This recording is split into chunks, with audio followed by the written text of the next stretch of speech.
Okay, so yesterday we started with the structure of atom. तो हम बात कर रहे थे कि एटम क्या होता है. तो ये हमारा हो चुका था कि something which is not divisible. But मैंने तुम्हें बोला था कि आज की डेट में ये बात ट्रू नहीं है, because atom can be divided. लेकिन जब ये इसका नेम एटम आया था तो इसी रीजन की वजह से आया था कि ए मतलब नॉट, टॉम मतलब divisible, something which is not. जैसे मैंने कल तुम्हें बोला था कि अगर किसी को सिम्टम्स नहीं होते तो हम बोलते हैं asymptomatic. A word atom, हाँ, नॉट डिव.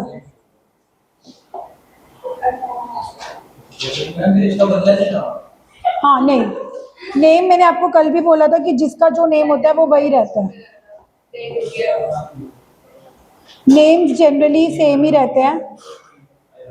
तो कल भी मैं आपको एग्जांपल दे रही थी कि अगर कोई मुन्ना है तो वो मुन्ना ही रहता है, चाहे वो जितना मर्जी बड़ा हो जाए.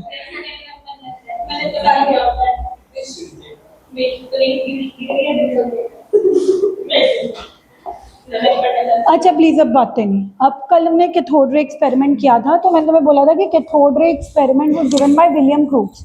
विलियम क्रूक्स के नाम के साइंटिस्ट ने एक ग्लास की ट्यूब ली थी, एंड जिसमें उसने दो इलेक्ट्रोड्स लिए थे, one connected with the negative potential और एक को पॉजिटिव पोटेंशियल के साथ कनेक्ट किया था.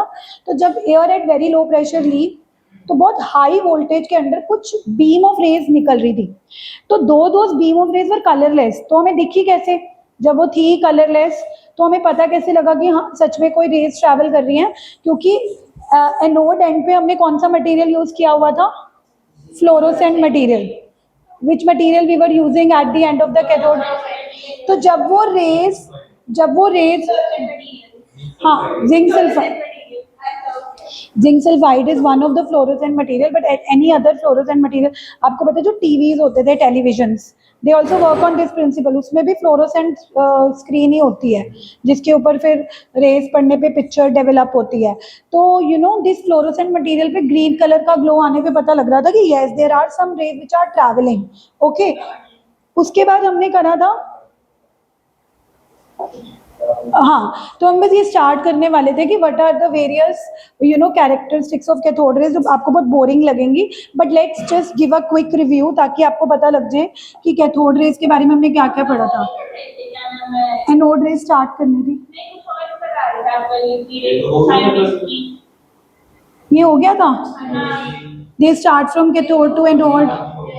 इलेक्ट्रिक फील्ड में वो कौन से पोटेंशियल की तरफ डेविएट करती हैं cathode rays? Positive. Which indicated what is the charge on cathode rays? Negative. Okay, ये भी हमने डिस्कस कर लिया था. और मैंने कहा था कि बाद में पता लगा था कि cathode rays are nothing but are electron. But ये बात किसने कंफर्म करी थी? जे. So who got the credit for discovery of electron? But who gave the cathode ray experiment? Okay, so I think हमने ये डिस्कस कर लिया था.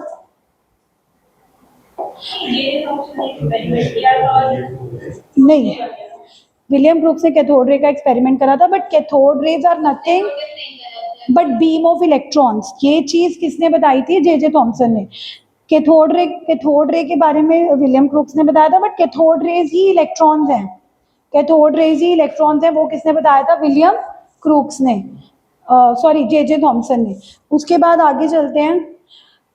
जे थॉमसन ने सिर्फ इतना ही नहीं बताया था दैट कि जो कैथोड रेज है they are stream of electrons, but he did some experiment जिससे उसने इलेक्ट्रॉन टू मास रेशियो भी दी थी, कि जो इलेक्ट्रॉन के ऊपर चार्ज होता है और चार्ज अपॉन मास की रेशियो दी थी 1.75 इंटू 10⁻11. उसके बाद लेटर ऑन एक मिलिकन नाम का एक्सपेरिमेंट आया था. Millikan which is not in your syllabus. उसने एक ऑयल ड्रॉप एक्सपेरिमेंट किया था, and from that oil drop experiment उसने बताया था कि जो चार्ज ऑन इलेक्ट्रॉन होता है उसकी वैल्यू होती है 1.6 into 10⁻−19 coulomb. Charge to mass ratio किसने दी थी? चार्ज टू मास रेशियो किसने दी थी? J Thomson. मिलिकन ने ऑयल ड्रॉप एक्सपेरिमेंट से किसकी वैल्यू फाइंड करी थी? हाँ, रेशियो किसने दी थी? जे थॉमसन ने. चार्ज की एग्जैक्ट वैल्यू कितनी होती है? ये किसने दी थी? मिलिकन। अब अगर इस वैल्यू को पुट कर दूं मैं E की जगह 1.6 into 10⁻⁻19 coulomb divided by mass of electron और ये रेशियो 1.75, तो यहाँ से mass of electron 1.6 into 10⁻⁻19 divided by 1.75 into 10⁻11, it came out to be 9.11 into 10⁻31 kg। तो ये अगर आपको चार्ज टू मास रेशियो और चार्ज ऑन इलेक्ट्रॉन और मास ऑन इलेक्ट्रॉन ऑलवेज याद होना चाहिए। What is the charge on electron? 1.6 into 10⁻, which if taken as 1-1, मतलब जब आप बोलते हो कई बार कि इलेक्ट्रॉन के ऊपर चार्ज -1 है ना, लेकिन उसका मैग्नीट्यूड किसके इक्वल होता है? 1.6 इंटू 10⁻, दिस इज -1 यूनिट, ये -1 यूनिट होता है। लेकिन अगर हमें एग्जैक्टली मैग्नीट्यूड निकालना है तो हमें किससे मल्टीप्लाई करना पड़ेगा? 1.6 इंटू 10⁻⁻19 कूलम। और इलेक्ट्रॉन के मास की भी वैल्यू आपको याद होनी चाहिए, ऑल्दो इलेक्ट्रॉन का मास बहुत कम है, बिकॉज 10 की पावर -31। मतलब सोच के देखो, हाइड्रोजन के मास का, hydrogen which is the lightest element, hydrogen जो सबसे लाइटेस्ट एलिमेंट है, इलेक्ट्रॉन के मास को अगर हम उससे कंपेयर करें तो वो उसका भी 1.1840 फ्रैक्शन है, so less. So that is why electrons is considered as negligible. जब आप एटॉमिक मास मेजर करते हो, जैसे मैं बोलती हूँ सोडियम का कितना मास है, तो आप देखते हो सोडियम के अंदर 11 प्रोटॉन्स हैं, 12 न्यूट्रॉन्स हैं, प्लस करके 23। कभी भी इलेक्ट्रॉन्स को काउंट नहीं किया जाता। जब आप एटॉमिक मास निकालते हो तो how you find atomic mass? Number of protons plus number of neutrons, we never plus number of electron. क्यों? क्योंकि इलेक्ट्रॉन्स बहुत ही हल्के पार्टिकल्स हैं और compare to the mass of the atom they are negligible. लेकिन नेग्लिजिबल होने के बाद भी आपको वैल्यू, हाँ ये वाला ना, ये तो मिलिकन ने निकाल के दिया था। मिलिकन ने एक ऑयल ड्रॉप एक्सपेरिमेंट किया था, वहां से चार्ज ऑफ इलेक्ट्रॉन की वैल्यू ये निकाली थी। फिर इसको अगर हम चार्ज टू मास रेशियो में सब्स्टिट्यूट कर रहे हैं, नहीं वो तो मैं वैसे बोल रही हूँ कि इलेक्ट्रॉन के चार्ज को -1 नहीं देख लेते। जैसे मान लो सोडियम ने क्लोरीन ने 1 इलेक्ट्रॉन गेन किया तो हम Cl1-1, जब हम +1 10th में अब कर रहे हैं, सोडियम लूज कर रहा है, Cl गेन कर रहा है, तो Cl के ऊपर कौन सा चार्ज आता था? 1 नेगेटिव। तो मैं ये कह रही हूँ कि जब कोई भी एटम 1 इलेक्ट्रॉन गेन करता है तो हम ये नहीं बोलते कि उसने 1.6 इंटू 10⁻⁻19 कूलम चार्ज डेवलप किया, हम बोल देते हैं -1। 2 इलेक्ट्रॉन कोई गेन करता है तो हम बोल देते हैं -2। तो वो मैं उस वे से कह रही हूँ, बट एक्चुअल मैग्नीट्यूड जानने के लिए will have to multiply by 1.6 into 10⁻⁻19 coulomb. ठीक है, अब आगे चलते हैं। ये मिलिकन का ऑयल ड्रॉप एक्सपेरिमेंट है जिसको करने की जरूरत नहीं है, बस इसने चार्ज टू कैसे निकाली थी, हाँ बस चार्ज टू मास रेशियो अगर भूल जाओगे कोई प्रॉब्लम नहीं है, बट मेन आपको इलेक्ट्रॉन का चार्ज याद होना चाहिए और इलेक्ट्रॉन का मास याद होना चाहिए। लिख रहे हो? ठीक है, आगे चलते हैं। अब आज हमने क्या शुरू करनी है? Anode rays. अब एनोड रेज के लिए क्या किया एक्सपेरिमेंट, देखो फिर से हमने एक डिस्चार्ज ट्यूब ली है। अब हमने क्या किया, एक साइड हमने इलेक्ट्रोड को पॉजिटिव से कनेक्ट कर दिया, तो that is acting as anode, और एक इलेक्ट्रोड को हमने नेगेटिव चार्ज से कनेक्ट कर दिया, that is acting as cathode. अब आप यहाँ पे एक बात नोटिस कर रहे होगे कि कैथोड को परफोरेटेड बनाया है। परफोरेटेड मतलब हैविंग अ होल्स, मतलब जो इलेक्ट्रोड नेगेटिव के साथ कनेक्ट किया है, जिसको क्या बनाया गया है? कैथोड, उसके बीच में होल्स हैं। मतलब ये तो मैंने अभी वो कर दिया, अगर आप देखोगे तो आपको दिख रहा होगा, आपको दिख रहा होगा कि इन्होंने कैसा कैथोड यूज किया है? परफोरेटेड, मतलब हैविंग लॉट ऑफ होल्स।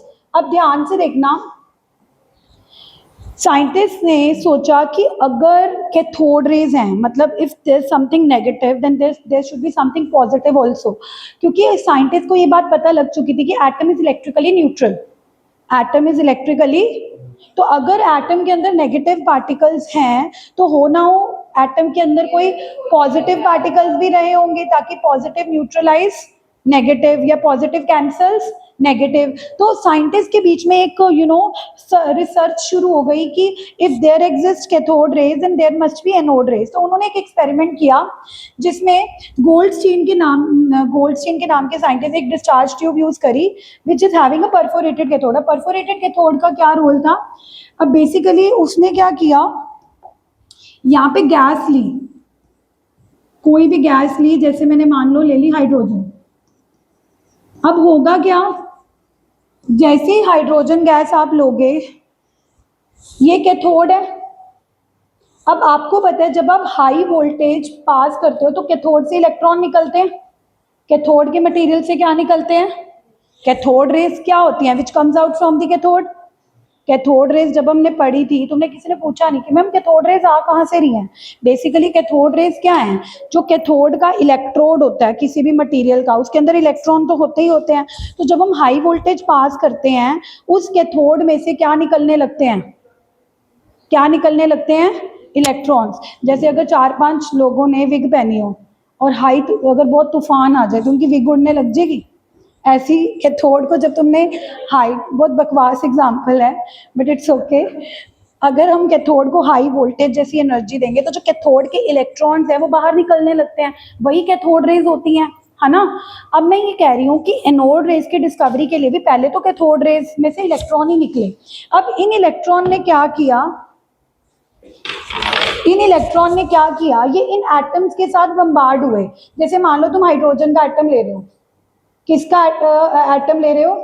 अब जैसे ही इलेक्ट्रॉन बीच बीच में हाइड्रोजन के एटम के साथ बम्बार्ड करेंगे तो ये इतने हाई स्पीड इलेक्ट्रॉन हैं कि इस हाइड्रोजन एटम में भी क्या होता है, 1 प्रोटॉन एंड 1 इलेक्ट्रॉन। तो ये जो हाई स्पीड इलेक्ट्रॉन आ रहे हैं कैथोड रे से, ये इस एटम के इलेक्ट्रॉन को भी बाहर निकाल देंगे, जिसकी वजह से हाइड्रोजन के ऊपर कौन सा चार्ज आ जाएगा? H positive. हाइड्रोजन के ऊपर कौन सा चार्ज आ जाएगा? H। यही पॉजिटिव आयंस ही एनोड रेज बना रही हैं। ये जो पॉजिटिव चार्ज आ जाएगा एटम्स के ऊपर, यही पॉजिटिव आयंस को हम क्या बोल रहे हैं? Anode rays. I again repeat, for the discovery of anode rays, what happened?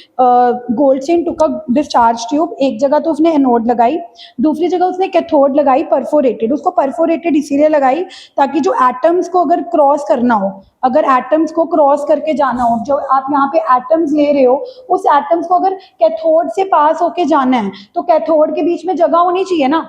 तो वो तो उन्होंने कैथोड को होल्स इसलिए रखे ताकि जो एटम्स आप ले रहे हो अगर इनको निकलना हो तो ये होल से पास हो जाएंगे। बट एनोड रेज हुई कौन?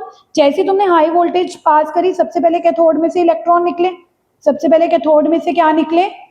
जिनको आप कैथोड रेज बोलते हो, जिनको आप क्या बोलते हो? Now these are very high speed electrons. तो ऑब्वियसली जो आपने डिस्चार्ज ट्यूब में गैस ले रखी होगी, लेट अस से हम सिंपलेस्ट गैस लेते हैं विच इज हाइड्रोजन। हमने कौन सी गैस ली? हाइड्रोजन। अब इन हाई स्पीड इलेक्ट्रॉन ने क्या किया, ये हाई स्पीड इलेक्ट्रॉन आ रहे थे तो बीच में जहां जहां एटम्स पड़े थे वो उनके साथ बम्बार्ड हुए। क्या हुए? बम्बार्ड होने की वजह से कुछ कुछ एटम्स के इलेक्ट्रॉन बाहर आने लगे। जैसे hydrogen is made up of 1 proton and 1 electron. तो अगर उस हाइड्रोजन का इलेक्ट्रॉन भी बाहर आ जाएगा तो हाइड्रोजन खुद क्या बन जाएगा? H positive. दूसरा हाइड्रोजन भी क्या बन जाएगा? H positive. यही पॉजिटिव आयन एटम्स, यही जो पॉजिटिव एटम्स बन रहे हैं, पॉजिटिव आयंस बन रहे हैं, यही क्या कंस्टिट्यूट करती हैं? Anode rays. Now my question to you is कि अगर मान लो हाइड्रोजन की जगह हीलियम लिया होता, अगर गोल्डस्टीन ने हाइड्रोजन की जगह कोई और गैस लेके देखी, ऐसा नहीं उसने सच में ली भी, जब उसने कोई दूसरी गैस ली जैसे हीलियम ली, तो आप मुझे बताओ हीलियम के अंदर कितने इलेक्ट्रॉन होते हैं? 2। प्रोटॉन भी कितने होते हैं? 2। तो अब क्या हुआ होगा वंशिका, जैसे ही हाई स्पीड इलेक्ट्रॉन आए होंगे वो किसके साथ टकराए होंगे? हीलियम के साथ। हीलियम के 2 इलेक्ट्रॉन बाहर आ गए। अब हीलियम के ऊपर कितना चार्ज आ जाएगा? 2 पॉजिटिव। अब एनोड रेज कुछ और होंगी, that means the charge on the anode rays is going to depend upon the nature of the gas taken. Cathode rays के केस में ऐसा नहीं होता था।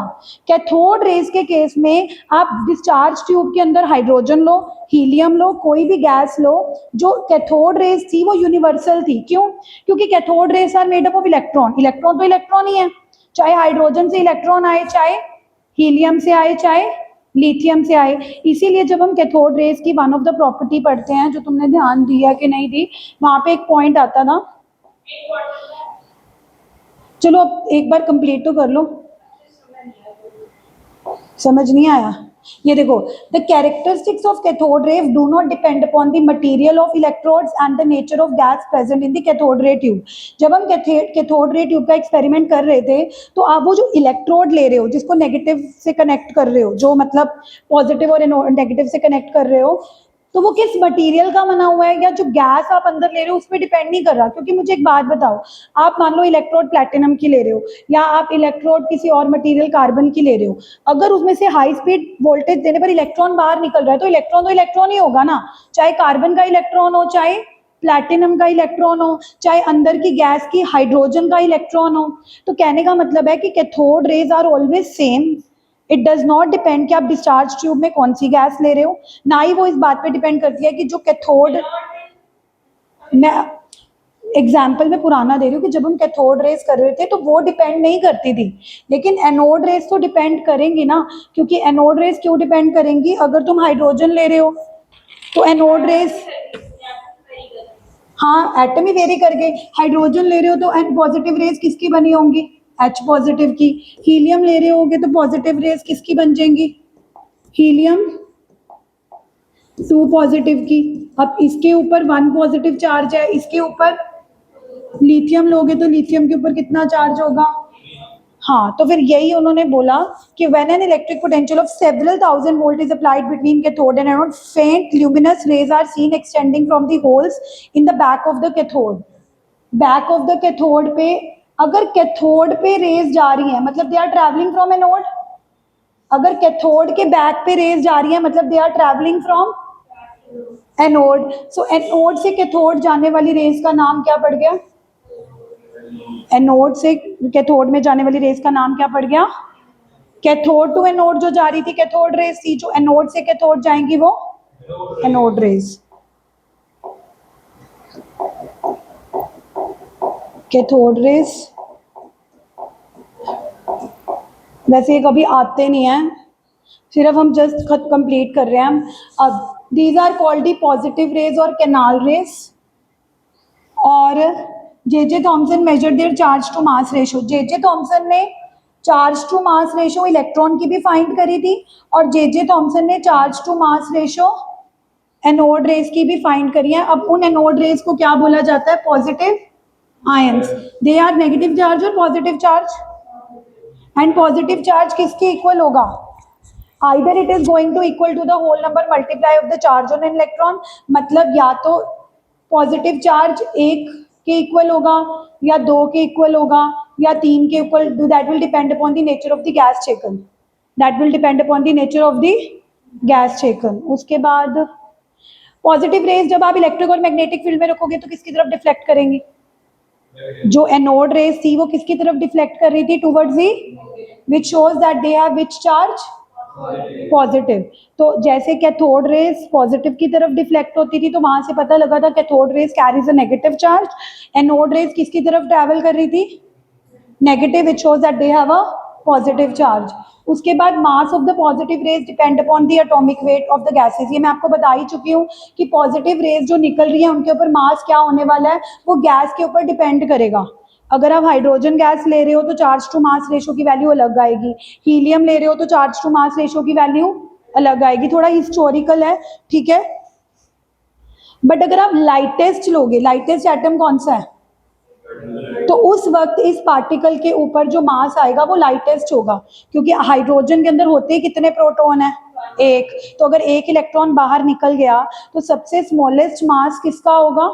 हाइड्रोजन का, और वही स्मॉलेस्ट मास होगा एनोड रेज का, क्योंकि आपने लाइटेस्ट वाली ले रखी है। हाँ, अब आपने ना ये टेबल याद करना है। नहीं, ये वाला टेबल भी नहीं, ये तो वैसे बता रखा है कि अगर आप हाइड्रोजन लोगे तो H पॉजिटिव पॉजिटिव रेज निकलेंगी, O लोगे तो O पॉजिटिव रेज निकलेंगी, O2 लोगे तो O2 पॉजिटिव रेज निकलेंगी। तो हर केस में चार्ज टू मास रेशो की वैल्यू अलग अलग आएगी। चार्ज टू मास रेशो की वैल्यू क्यों अलग आएगी? चार्ज तो उतना ही होगा जितना एक इलेक्ट्रॉन के ऊपर चार्ज होता है, लेकिन नीचे मास कितना ले रही हूँ मैं? 1, बिकॉज हाइड्रोजन का मास कितना होता है? अगले की चार्ज टू मास रेशो में ऊपर चार्ज की वैल्यू तो उतनी आएगी जितना चार्ज इलेक्ट्रॉन के ऊपर होता है। नीचे मास क्या ले रही हूँ? 16। O2 का 32, O2 का 32। तो they are just trying to explain through this table the charge to mass ratio of anode ray varies and it is going to depend upon the nature of the gas taken. It is going to depend upon the nature of the, yes Shashank, a doubt है? वो एक बार O2 कि O2 ने एक electron lose करा है तो charge is E, एक बार O2 ने 2 इलेक्ट्रॉन लूज करे हैं तो चार्ज इज 2E। वो ये दिखा रहे हैं कि चार्ज भी वेरी कर सकता है, वो डिपेंड करेगा कि गैस एक इलेक्ट्रॉन लूज कर रही है या, तो उसके अकॉर्डिंग ये वैल्यूज वेरी करती हैं। हाँ, अब मैं ये कह रही थी कैथोड रेज की प्रॉपर्टीज देखो। चार्ज क्या होता है कैथोड रेज के ऊपर? Negative. Canal raise anode rays के ऊपर कौन सा चार्ज होता है? मैग्नीट्यूड ऑफ चार्ज क्या लेते हैं कैथोड रे का? मतलब वैसे 1.6 into 10 raised to the power minus 19 is the value, लेकिन for practical purpose we take it as -1 and positive rays का कितना लेते हैं? मोस्टली +1, क्योंकि हाइड्रोजन ही होती है, बट हमें क्लैरिटी होनी चाहिए, sometime it may lose 2 electron, तो एनोड रेज के ऊपर कौन सा चार्ज आ सकता है? +2। अगर वो 3 इलेक्ट्रॉन लूज कर देगा तो वो कितना आ सकता है? +3। But to take the lightest smallest, हम हाइड्रोजन ही लेंगे तो चार्ज उस टाइम पे +1 आएगा। मास कैथोड रेज का फिक्स होता है, लेकिन एनोड रेज का क्या करता है? वो अभी मैंने पिछले टेबल में दिखाया है कि हाइड्रोजन लोगे तो चार्ज टू मास रेशो लग आएगी, ऑक्सीजन लोगे तो चार्ज टू मास रेशो। हाँ, कैथोड रेज जो मर्जी ले लो, क्योंकि इलेक्ट्रॉन तो इलेक्ट्रॉन ही है। हाँ, ये टेबल आपके काम का है। तो लास्ट पार्टिकल जो डिस्कवर हुआ था that was neutron, which was discovered by the scientist Chadwick. Electron की डिस्कवरी किसने करी? थॉमसन। प्रोटॉन की गोल्डस्टीन और न्यूट्रॉन की चैडविक। चैडविक ने सिर्फ ये सोचा कि अगर जब तक न्यूट्रॉन की डिस्कवरी नहीं हुई थी तो साइंटिस्ट को लगता था कि सोडियम के अंदर 11 प्रोटॉन और 11 इलेक्ट्रॉन है, 11 प्रोटॉन्स और 11 इलेक्ट्रॉन है। तो जब सोडियम का मास मेजर करा वो 23 आ रहा था। क्या आ रहा था? अब साइंटिस्ट ने सोचा कि इलेक्ट्रॉन का तो मास होता नहीं, अगर सोडियम के अंदर सिर्फ प्रोटॉन और इलेक्ट्रॉन है वंशिका, तो सोडियम का मास कितना होना चाहिए था? जब तक न्यूट्रॉन की डिस्कवरी नहीं हुई थी ये माना जाता था कि एटम इज इलेक्ट्रिकली न्यूट्रल, तो जितने पॉजिटिव चार्ज हैं उतने ही नेगेटिव। हाँ, positive negative charge on an atom is 0, sodium के ऊपर चार्ज 0 ही होता है। मैं मास की बात कर रही हूँ कि सोडियम का मास कितना होना चाहिए था। अगर सोडियम के अंदर सिर्फ 11 प्रोटॉन्स और 11 इलेक्ट्रॉन है, इलेक्ट्रॉन का तो ऑलमोस्ट कितना मास होता है? 0। तो 11 प्रोटॉन्स, एक प्रोटॉन का 1 यूनिट, तो 11 प्रोटॉन्स का कितना मास हो गया? 11 यूनिट। तो सोडियम का कितना मास होना चाहिए था? 11। ये तो बाद में जब साइंटिस्ट ने देखा कि इसका मास कितना आ रहा है 23, तो साइंटिस्ट को लगा ना कि 11 प्रोटॉन्स के अलावा कोई 12 पार्टिकल्स हैं जो मास को कंट्रीब्यूट कर रहे हैं। किसको कंट्रीब्यूट कर रहे हैं? पर चार्ज को कंट्रीब्यूट नहीं कर रहे। तो यानी कि साइंटिस्ट को ये पता लग गया था कि 11 प्रोटॉन और 11 इलेक्ट्रॉन के अलावा भी कुछ पार्टिकल्स एग्जिस्ट करते हैं एटम्स के अंदर जो न्यूट्रल हैं।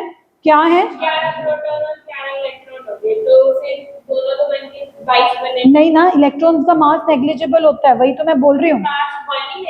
हाँ, प्रोटॉन का 1 यूनिट लेना है, क्योंकि जो प्रोटॉन का मास होता है that is equal to mass of 1 hydrogen atom, that is equal to mass of 1 hydrogen atom. इसलिए एक प्रोटॉन का मास हम 1 यूनिट लेते हैं, बट इलेक्ट्रॉन का मास हाइड्रोजन एटम्स के कंपैरिजन में बहुत कम है, तो उसका कितना लेते हैं? 0। तो अब साइंटिस्ट ने सोचा कि अगर एटम्स के अंदर न्यूट्रॉन नहीं है तो फिर सोडियम का मास कितना आना चाहिए था? 11, बट आ कितना रहा था? 23। 23 माइनस 11 इज 12। तो यानी कि ये राज छुपा हुआ था कि 12 पार्टिकल्स और भी हैं, और वो पार्टिकल्स की खोज किसने करी? और इन न्यूट्रल पार्टिकल्स का नाम क्या रखा गया? Neutron. So how many particles we know now? Electron, proton and what is the symbol of electron? E। Charge on electron -1.6 into 10 की पावर -19। माइनस में लेना ना, क्योंकि electron is a negative charge, but value क्या होती है? 1.6 into 10 की power -19। But हम उसका प्रैक्टिकल पर्पज के लिए चार्ज कितना कंसिडर करते हैं? -1। मास टू चार्ज रेशो करने की जरूरत, मास तो याद करना है। इलेक्ट्रॉन का मास मैंने कितना बताया था? 9.1 इंटू 10 की पावर, बट जब हमने उसको एटॉमिक मास यूनिट में कन्वर्ट करा तो उसकी वैल्यू किस में कन्वर्ट हो रही है? 0.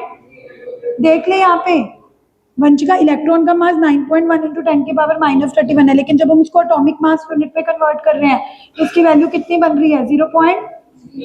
यानी कि हाइड्रोजन के कंपैरिजन में उसका मास कितना होता है? 0। इसीलिए मैं बोल रही हूँ कि दो सोडियम के अंदर 11 प्रोटॉन्स और 11 इलेक्ट्रॉन होते हैं, बट इलेक्ट्रॉन कभी भी मास काउंट करने के लिए कंट्रीब्यूट, याद करो 10th में जब आप एटॉमिक मास निकालते थे तो कैसे निकालते थे? Mass of proton plus mass of neutron.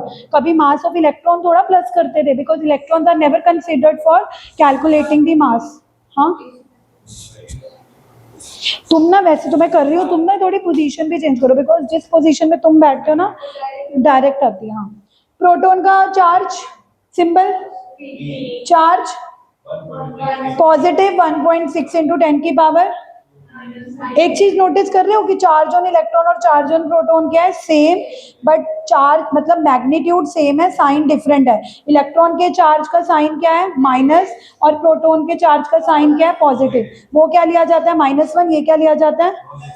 What is the mass of proton? 1.6 into 10 की पावर, और एटॉमिक मास यूनिट के टर्म्स में इसका मास कितना आ रहा है? 1.0 something. That is why practical purpose, हाँ, अगर आप अप्रोक्सीमेशन ले तो 1.7 है, बट यूजुअली हम 1.67 ही याद करेंगे, 2 डिजिट्स तक याद करेंगे। 1.7 से नीचे होगा तो हाँ, ये कह रहे हैं 1.7 तक रखो। Last is neutron, symbol is, charge is, relative charge 0 है। मास ऑफ न्यूट्रॉन और प्रोटॉन सेम है, इसीलिए प्रोटॉन का मास भी 1 यूनिट लिया जाता है और न्यूट्रॉन का मास भी। ठीक है, अब ये टेबल हो गया। So I think now we should, हैं क्या है? हाँ, एनसीईआरटी का पेज है, देख लो, जपनीत को पता लगे ये एनसीईआरटी का पेज है। उसी में भी वर्ड यार एक बार मैंने अब तक बोल दिया है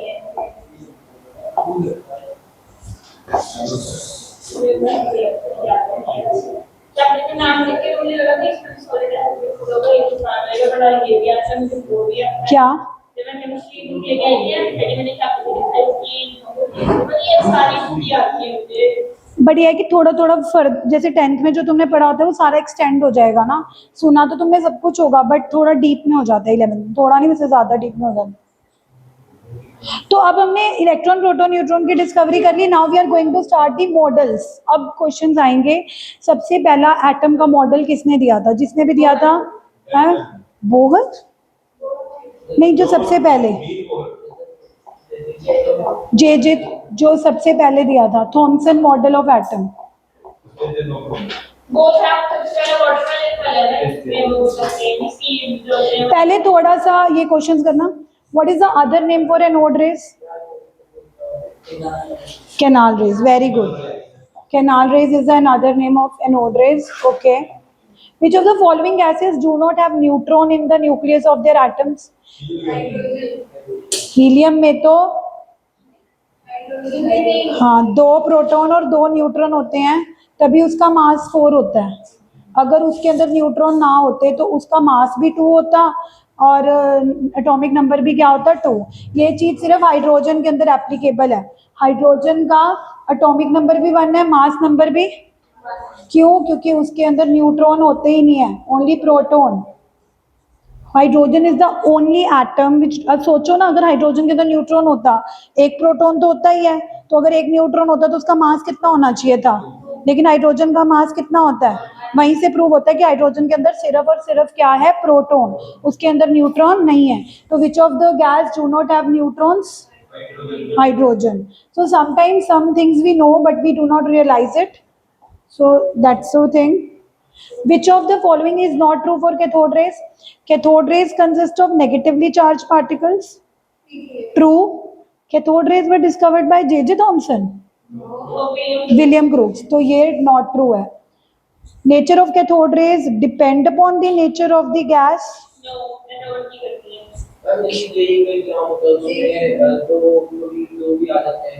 मल्टीपल चॉइस, हाँ हाँ, मोर देन 1, क्योंकि ये जो मैं बना रही हूँ ना, ये जो कंटेंट है ये जेई और नीट से ही बना रही हूँ। Cathode rays are produce inside the discharge tube. ये दोनों करेक्ट हैं और ये दोनों क्या है? Not correct. अगला बताओ, the canal rays lead to the discovery of which atomic particle? Canal rays है, कैनाल, कैनाल रेज कौन सी है? एनोड रेज कौन सी थी? पॉजिटिव चार्ज किसके ऊपर होता है?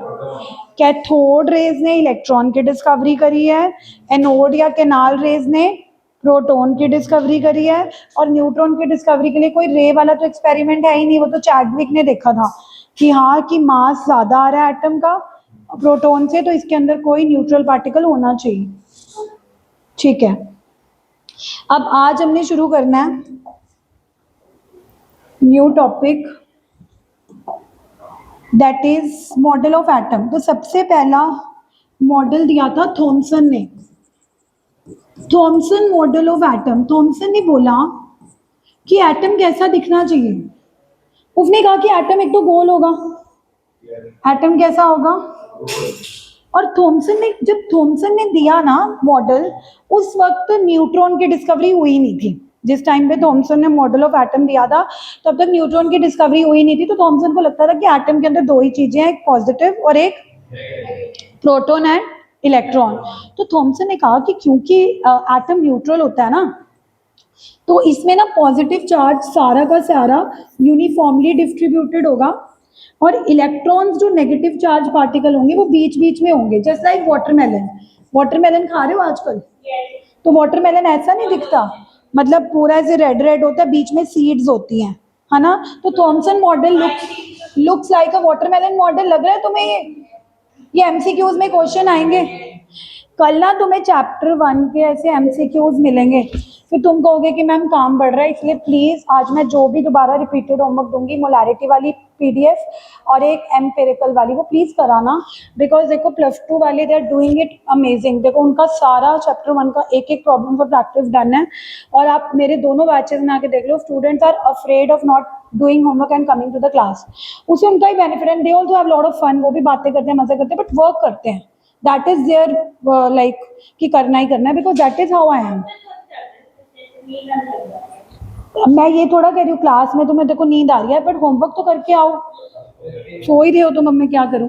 तो मैं ये, हाँ सुन भी रही हूँ, मुझे पता थोड़ा टाइम ऐसा है, मैं तो खुद इसको बोल रही थी कि मैं खुद I have my lunch after 3, तो बहुत नींद आने वाला टाइम है, बट वी कांट हेल्प, है ना?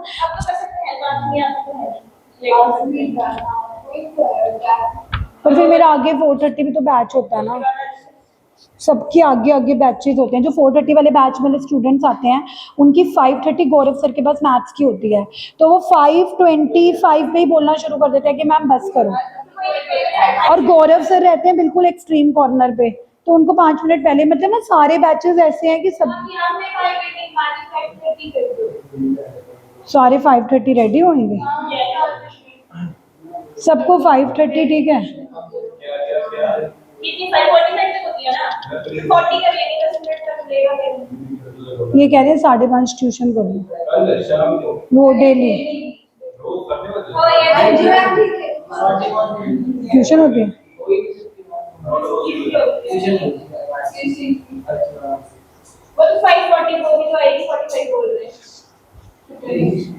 फिजिक्स की कहाँ पे? भरत सर, आशीष सर 5 से 6। हाँ इसकी आशीष दुर्गा मंदिर वाली साइड आशीष सर है, और वो 6 बजे के बाद ही छोड़ेंगे फिर। और मेरे को ऐसे लगता है कि देखो तुम्हें पढ़ना उतना ही है, तुम 5:30 भी आ जाओ। हाँ ये तो टॉपिक ऐसा चल रहा है, तुम आगे देखना नींद नहीं आएगी। तो कल मैं तुम्हें एक एमसीक्यूज की पीडीएफ दूंगी, असर्शन रीजन और एमसीक्यू की, फ्रॉम चैप्टर 1। सो आपका काम पेंडिंग होता जाएगा before I give you this PDF, है ना? तो आप प्लीज अपना वो वाला वर्क कंप्लीट कर लो। Shashank please take it seriously. कल मेरे को कोई, अगर कहीं किसी को कंफ्यूजन है कि वर्क क्या है, मैं आज आपके व्हाट्सएप ग्रुप में रीसेंड कर दूंगी कि these 2 numerical sheets have to be done by tomorrow. Okay, बस फटाफट खत्म करते हैं। थॉमसन ने क्या बोला कि एटम क्या है? It's like a sphere in which the positive charges uniformly distributed and electrons are embedded in between just like resins in the pudding, कोई केक बनाते हैं या कोई पुडिंग बनाते हैं तो उसके बीच बीच में हम रेजिन्स डालते हैं, तो इसके मॉडल को केक पुडिंग मॉडल भी बोला जाता है। कौन सा मॉडल बोला जाता है? किशमिश। केक पुडिंग मॉडल भी बोला जाता है, या what is another name which is very popular of Thompson model? Watermelon model. और लग भी रहा है, देखो शक्ल से भी देखो लग रहा है ना, वाटरमेलन भी तो ऐसे होता है, पूरा रेड रेड होता है, लग रहा है बिल्कुल एग्जैक्ट नहीं है। अब देखो तुम कहोगे कि मैम पहले तो थॉमसन मॉडल पढ़ाया जाता है, फिर बोलते हैं कि थॉमसन मॉडल बिल्कुल गलत है। पहले तो students, hello please do not talk, पहले तो पढ़ाया जाता है थॉमसन मॉडल और फिर इसकी भर भर के बेइज्जती करी जाती है कि थॉमसन ने बिल्कुल गलत कहा। अब थॉमसन के भी जो ग्रैंड सन्स वगैरह होते होंगे, कहेंगे कि हमारे दादाजी की इतनी बेइज्जती कर रहे हैं, फिर पढ़ाई क्यों रहे हैं। लेकिन yesterday also I told you that tribute तो देना ही पड़ता है। अब देखो गलत क्यों है, मुझे एक बात बताओ, थॉमसन मॉडल ऑफ एटम गलत क्यों है? तब तक न्यूट्रॉन की डिस्कवरी नहीं हुई थी ना, सिर्फ थॉमसन ने। मैं वही तो बता रही हूँ कि पता कैसे लगा कि जो थॉमसन ने बोला था वो गलत है। प्लीज ध्यान से सुनो, थॉमसन ने सिर्फ एक ही चीज सही बोली थी कि टोटल पॉजिटिव चार्ज इज, एक minute, can I speak now? Thomson ने सिर्फ एक ही चीज बोली, that total positive charge is equal to total negative charge, यानी कि जो पॉजिटिव चार्ज पूरा फैला हुआ है और जो बीच बीच में इलेक्ट्रॉन्स एम्बेडेड हैं वो दोनों चार्ज इक्वल हैं। ऐसा नहीं है कि पॉजिटिव चार्ज यूनिफॉर्मली डिस्ट्रीब्यूटेड है, वो ज्यादा होगा। यानी कि थॉमसन मॉडल की अगर एक ही बात सही थी वो ये थी कि उसने बोला था कि total positive charge is equal to total negative charge. अब ये कैसे पता लगा कि थॉमसन मॉडल बिल्कुल रॉन्ग है? तो उसके लिए ना रदरफोर्ड आया। कौन सा साइंटिस्ट आया? रदरफोर्ड ने कहा कि लेट्स सी कि एटम कैसा दिखता है। उसको देखने के लिए उसने एक लेड का ब्लॉक लिया।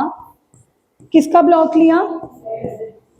उसमें उसने एक रेडियो एक्टिव मटेरियल लिया लाइक यूरेनियम, और उसमें से अल्फा रेज निकली। अब उन अल्फा रेज को, अब ऑब्वियसली अगर तुम्हें जानना है कि एटम कैसा है तो इन अल्फा रेज को एटम से टकराना पड़ेगा। फॉर एग्जांपल यहाँ पे मैं कोई एक ब्लैक बॉक्स रख दूं, तुम्हें देखना है कि उस ब्लैक बॉक्स में क्या है, तुम उसको तोड़ने की कोशिश करोगे ना, तभी पता लगेगा। तो थॉमसन कुछ ऐसा चाहता था कि मैं क्या करता हूँ कि एटम को ना कुछ रेज के साथ बम्बार्ड करके देखता हूँ। अब तुम्हारे दिमाग में एक क्वेश्चन आना चाहिए कि ma'am why alpha rays? Alpha rays ही क्यों? कोई और रेज भी चुन सकता था, वो गामा बीटा कितनी रेज होती है, तो मैं उसका रीजन आपको बताती हूँ। अल्फा रेज होती क्या है? अल्फा रेज होती है doubly ionised helium atom. Doubly ionised helium atom मतलब एक हीलियम एटम जो 2 इलेक्ट्रॉन खो चुका है वो अल्फा रेज है।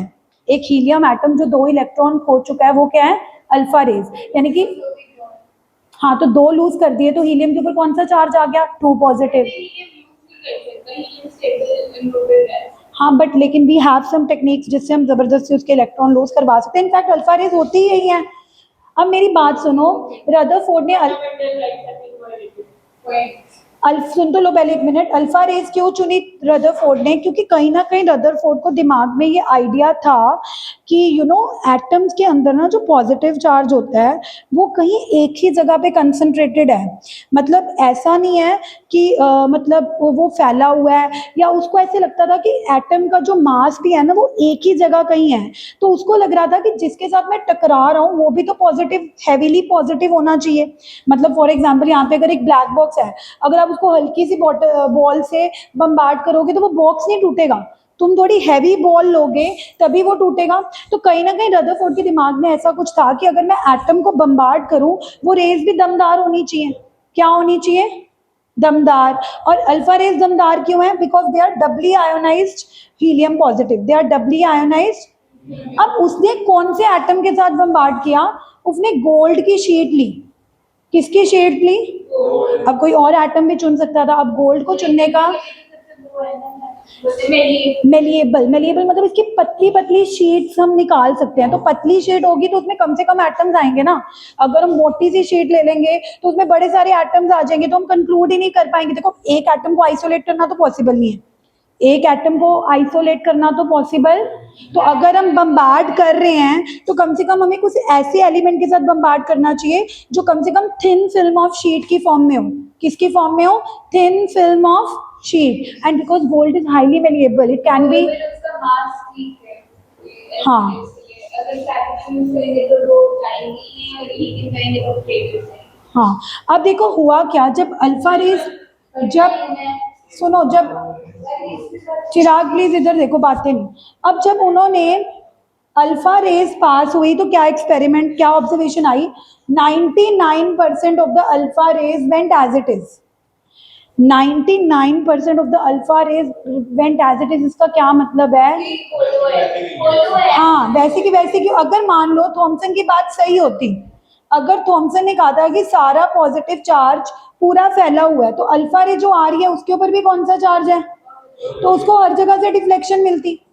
अगर थॉमसन सही था कि पॉजिटिव चार्ज यूनिफॉर्मली डिस्ट्रीब्यूटेड है, फिर तो आने वाली हर अल्फा रे को डिफ्लेक्शन मिलती, जबकि हुआ क्या, बिल्कुल ऑपोजिट हुआ। क्या बिल्कुल, that is 99.9% alpha rays were passing as it is. इसका मतलब ये है कि most of the space in the atom is empty, most of the space in the atom is, तो थॉमसन जो हमें मॉडल दिखा रहा था वो तो बिल्कुल गलत था, क्योंकि अल्फा रेज तो एज इट इज पास हो रही थी, अल्फा रेज तो एज इट इज पास हो रही थी, alpha, but very little alpha rays deviated by small angle, very, हाँ, तो उनको लगा कि यहाँ पे कुछ तो है, बीच में कुछ, बीच में बीच में कुछ तो पॉजिटिव चार्ज है, बीच में कुछ तो पॉजिटिव चार्ज है जो आने वाली अल्फा रेस को डेविएशन दे रहा है। पर हमने ये क्यों कंक्लूड किया क्यों बीच में है, क्योंकि सिर्फ एक अल्फा रे थी जो सेंटर में आई और बाउंस बैक हो गई। क्या हो गई? Bounce back. बाउंस बैक मतलब आते ही बिल्कुल 180 डिग्री। इसका मतलब क्या है? Whole positive charge is concentrated at a point. Nucleus बहुत छोटा है, क्योंकि अगर न्यूक्लियस थोड़ा सा बड़ा होता तो 2-3 अल्फा रेज होती जो न्यूक्लियस के साथ टकराती, और बाउंस बैक होने वाली कितनी अल्फा रेज होती? एक थोड़ा होती, कितनी अल्फा रेज होती? तो because there was only one alpha ray in 10,000 alpha rays who got bounce back. इसका मतलब न्यूक्लियस बहुत ही पिन की तरह है। पता है कितना छोटा है nucleus as compare to the atom? अगर नहीं, अगर एटम एक प्लेग्राउंड है ना 5 किलोमीटर का, अगर एटम, अगर तुम एक विजुअलाइज करो कि अगर एटम एक प्लेग्राउंड जितना बड़ा होता 5 किलोमीटर, तो उसके सेंटर में आप एक बॉल रख दो, वो न्यूक्लियस है। मतलब न्यूक्लियस तो एटम से भी बहुत छोटी है। And you can just imagine that atom का साइज 10 की पावर -10 मीटर होता है, न्यूक्लियस का साइज सिर्फ 10 की पावर -15 मीटर होता है। फिर तो स्पेस का डाउट है, फिर तो एक बोलते हैं smallest particle atom, smallest particle तो फिर न्यूक्लियस, पर न्यूक्लियस पर्टिकुलरली इसमें स्मॉलेस्ट पार्टिकल मैंने कल भी बताया था that takes part in a chemical reaction is atom. जब भी कोई केमिकल रिएक्शन में स्मॉलेस्ट पार्टिकल पार्टिसिपेट करता है वो एटम होता है। एटम खुल नहीं जाता कि तू इलेक्ट्रॉन अलग हो जा।